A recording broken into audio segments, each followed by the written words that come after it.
सास बहू का झगड़ा। अनामिका की सास पुष्पा अपनी बहू को कुछ खास पसंद नहीं करती थी और इसीलिए दोनों सास बहू में आए दिन झगड़ा होता रहता था।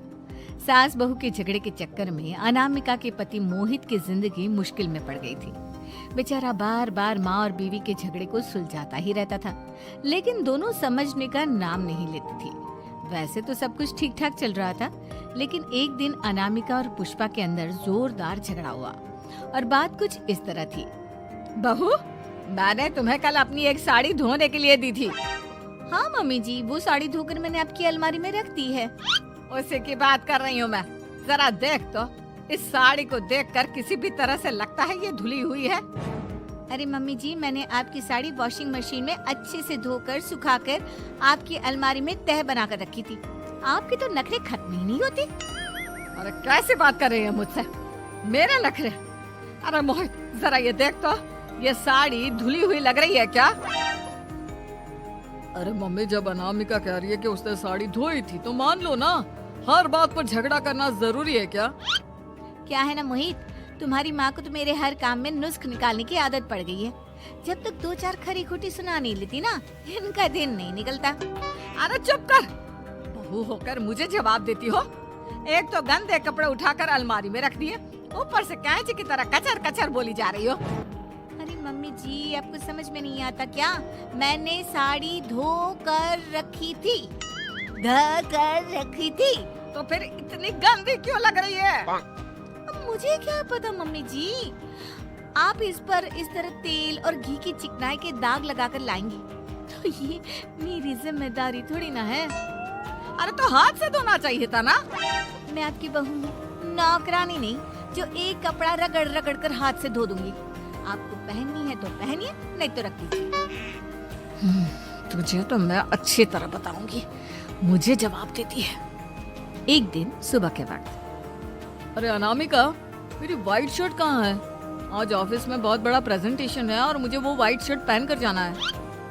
मुझे पता है, आपने मुझे 2 दिन पहले ही बता दिया था और आपकी शर्ट मैंने धोकर अच्छी तरह आयरन करके अलमारी में लगा दी है। जाइए वहाँ से ले लीजिए। अनामिका, ये तुमने क्या किया? ये देखो, शर्ट पर लिपस्टिक का दाग लगा हुआ है और ये तो एक जगह से जल भी गई है। नहीं नहीं मोहित, ऐसा नहीं हो सकता। मैंने तो तुम्हारी शर्ट ठीक से इस्त्री करके अलमारी में लगाई थी। तो फिर ये जल कैसे गई अपने आप? अलमारी में लटके लटके थोड़ी ना जल जाएगी। पर मोहित, मुझे अच्छी तरह याद है। देखो, अपनी गलती को छुपाने की कोशिश मत करो। और अगर शर्ट जल भी गई थी तो तुम्हें पहले बताना चाहिए था ना। मैं नई शर्ट लेकर आ जाता। अब ऐन वक्त पर शर्ट कहाँ से लेकर आऊं? मेरा इतना इम्पोर्टेंट प्रेजेंटेशन था, सब खराब हो जाएगा। अरे बेटा, क्यों परेशान होता है? ये देख, मैंने तेरे लिए पहले से ही एक नई व्हाइट शर्ट ला कर रखी है। लेकिन मम्मी, आप मेरे लिए व्हाइट शर्ट क्यों लेकर आई? अरे मुझे पता था तेरा प्रेजेंटेशन होने वाला है और अपनी इस बहू पर तो मुझे बिल्कुल भी भरोसा नहीं। क्या पता मेरी साड़ी की तरह तेरी शर्ट भी गंदी करके रख देती। और देख, वही हुआ ना। बेटा, सारी टेंशन छोड़ और ये नई शर्ट पहन कर जा। थैंक यू मम्मी, आज तो आपने बचा लिया मुझे। कुछ दिनों के बाद। अरे अनामिका, जानती हो, ऑफिस में मेरा जो दोस्त है ना अमर, आज उसका बर्थडे है और उसे तुम्हारे हाथ का चॉकलेट केक बहुत पसंद है। थोड़ा सा बनाकर टिफिन में रख दो ना प्लीज। हाँ हाँ, क्यों नहीं, मैं बहुत अच्छा केक बनाकर आपके दोस्त के लिए रख दूंगी। तुम्हारे हाथ का खाना खाकर तो वैसे ही मेरे ऑफिस के सारे लोग इतनी तारीफ करते हैं, क्या बताऊं। प्लीज एक अच्छा सा केक और बना दो, मेरी तो ऑफिस में शान बढ़ जाएगी। अनामिका केक बनाने के लिए रख देती है। पुष्पा चुपचाप जाकर उस पे ढेर सारा नमक डाल देती है। देख अमर, तेरी भाभी ने तेरे लिए चॉकलेट केक बनाकर भेजा है, तुझे बहुत पसंद है ना? यार, तू बहुत किस्मत वाला है, भाभी इतना अच्छा खाना बनाती है और साथ में केक भी।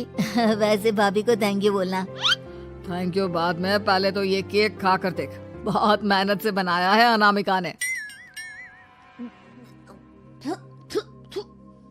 अरे यार, इस केक में तो बहुत सारा नमक है। लगता है भाभी ने शक्कर की जगह खूब सारा नमक डाल दिया है। अरे मोहित, तू तो अपनी बीवी की कुकिंग की बहुत तारीफ करता फिरता है। जरा पूछना अपनी बीवी से, केक में नमक कब से डलने लग गया। क्या यार, तुझे भी मेरा ही जन्मदिन मिला था बिगाड़ने के लिए? केक नहीं लाना था तो मत लाता, कम से कम मुझे इस तरह नमक वाला केक तो नहीं खिलाता। अरे नहीं यार, अनामिका ऐसा नहीं कर सकती, जरूर कुछ गड़बड़ हुई होगी।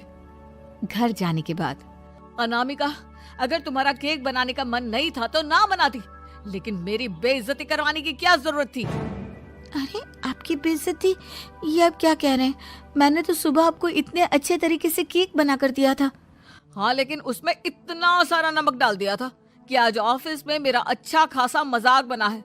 मेरे सारे दोस्त हंस रहे थे मुझ पर। अरे बेटा, मैंने तो तुझे पहले ही समझाने की कोशिश की थी। एक नंबर की गैर जिम्मेदार है ये लड़की, कोई काम ठीक से नहीं करती। उस दिन भी गंदी साड़ी रख दी थी मेरी अलमारी में और झूठ बोल रही थी। कुछ दिनों के बाद अनामिका देखो, मैंने अपना लैपटॉप चार्जिंग पर लगाया है, उसे अच्छी तरह चार्ज होने देना। मेरी एक अर्जेंट मीटिंग है, प्लीज बीच में से हटाना मत। हाँ हाँ ठीक है, मैं नहीं हटाऊंगी। पुष्पा चुपचाप से जाकर चार्जिंग का बटन बंद कर देती है। थोड़ी देर बाद अरे ये लैपटॉप चार्ज क्यों नहीं हुआ? और ये बटन किसने ऑफ कर दिया? अनामिका इधर आओ। क्या हुआ, क्यों चिल्ला रहे इतना? अनामिका, मैंने तुमसे कहा था ना, मेरा लैपटॉप चार्जिंग पर लगा हुआ है, मेरी अर्जेंट मीटिंग है। तुमने इसका स्विच ऑफ क्यों कर दिया? अरे मैंने ऐसा कुछ नहीं किया, मैं क्यों स्विच ऑफ करूंगी? कुछ दिनों से देख रहा हूँ अनामिका, तुम मेरा हर काम बिगाड़ देती हो। देखो ये अच्छी आदत नहीं, कम से कम तुम्हें इस बात का तो ध्यान रखना चाहिए था कि मेरी कितनी इंपॉर्टेंट मीटिंग थी। अब क्या करूंगा मैं? आई एम सॉरी मोहित, लेकिन सच में मैंने जानबूझकर कुछ नहीं किया। अगर जानबूझकर नहीं किया तो क्या सब कुछ अपने आप हो जाता है? कभी मेरी शर्ट जल जाती है, कभी केक में नमक डल जाता है। आप मेरी बात क्यों नहीं सुनते? मैंने जानबूझकर कुछ नहीं किया। फिर से वही बात। अरे कितनी बार तुम्हें समझा चुका हूँ, इस तरह मेरा काम बार बार मत बिगाड़ा करो। तुम जानती हो मुझे कितनी प्रॉब्लम होती है। ऑफिस में तो पहले ही बेइज्जती करा चुकी हो, और अब ये मीटिंग, ये भी मेरे हाथ से निकल गई। अनामिका की समझ में कुछ नहीं आता कि आखिर उसके साथ ये सब क्या हो रहा था और क्यों हो रहा था। फिर कुछ दिनों के बाद मोहित अपने ऑफिस से कुछ फाइल लेकर घर आता है। अनामिका, ये कुछ फाइलें हैं, इन्हें संभाल कर रख दो, और प्लीज इस बार ध्यान से, कोई गड़बड़ी नहीं होनी चाहिए। नहीं मोहित, कोई गड़बड़ी नहीं होगी। मैं सारी फाइल्स अलमारी में लॉक करके रखूंगी और चाबी अपने पास रखूंगी। अनामिका, जरा अलमारी की चाबी तो देना। क्यों मम्मी जी, आपको क्या काम है? उसमें मोहित की जरूरी फाइल रखी है और मैं नहीं चाहती कि इस बार कोई भी गड़बड़ हो। पता नहीं कुछ दिनों से हर काम खराब हो जाता है। अरे मुझे उसमें से पैसे निकालने हैं और उसके बाद ले लेना अपनी चाबी। मैं खा नहीं जाऊंगी तुम्हारे पति की फाइल। अनामिका को अपनी सास पर शक होता है। चाबी देने के बाद वो चुपचाप छुपकर अपनी सास की हरकत देखती है।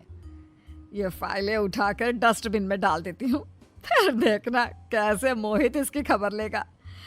इस बार तो छोड़ेगा नहीं इसे। वैसे भी पहले मैंने जो कुछ भी किया है उसकी वजह से अच्छी खासी डांट पड़ी है, मजा आ जाएगा। अच्छा तो ये बात है, सारा काम मम्मी जी बिगाड़ देती हैं, वो भी इसलिए क्योंकि मेरा उनसे झगड़ा हो गया है। सास के जाने के बाद अनामिका मोहित को बुलाकर लाती है। क्या हुआ अनामिका, क्या दिखाना है? ये देखिए, आपकी फाइल डस्टबिन में पड़ी हुई है। इसीलिए तो कहा था संभाल कर रखना, और तुमने उठाकर ये फाइल डस्टबिन में डाल दी। मैंने नहीं, तुम्हारी मम्मी ने डाली है, मुझसे बदला लेने के लिए, ताकि तुम मुझे डांटो। और अगर मैंने डाली होती तो मैं तुम्हें दिखाने के लिए बुलाकर तो नहीं लाती ना। सही कह रही हो, मैं अभी मम्मी से जाकर बात करता हूँ। थोड़ी देर बाद, मम्मी सच सच बताइए, मेरी फाइल अलमारी में से निकाल कर डस्टबिन में आपने डाली थी ना? अरे अपनी माँ पर इल्जाम लगाता है, शर्म नहीं आती तुझे? मैं इल्जाम नहीं लगा रहा हूँ मम्मी, जो सच है वही पूछ रहा हूँ। आप जल्दी से बताइए आपने ऐसा क्यों किया? अरे तो क्या करती, तेरी बीवी मुझसे झगड़ा करती है, उल्टे सीधे जवाब देती है, मुझे उससे बदला लेना था। अरे मम्मी, लेकिन आप दोनों के झगड़े के चक्कर में मेरा कितना नुकसान हुआ है, ये कभी सोचा आपने? मम्मी जी, अगर आपका बदला पूरा हो गया हो तो आइंदा ऐसी कोई हरकत मत करना, क्योंकि अब आपकी सच्चाई हमारे सामने आ चुकी है। यह तो वक्त ही बताएगा मैं क्या करूंगी और क्या नहीं। मम्मी जी, कहा ना आप ऐसा कुछ नहीं करेंगी। अरे मेरी जो मर्जी आएगी वो मैं करूंगी। मेरा सर घूम रहा है। सास बहू के झगड़े में मेरी जिंदगी का तो कचरा हो गया है, कचरा।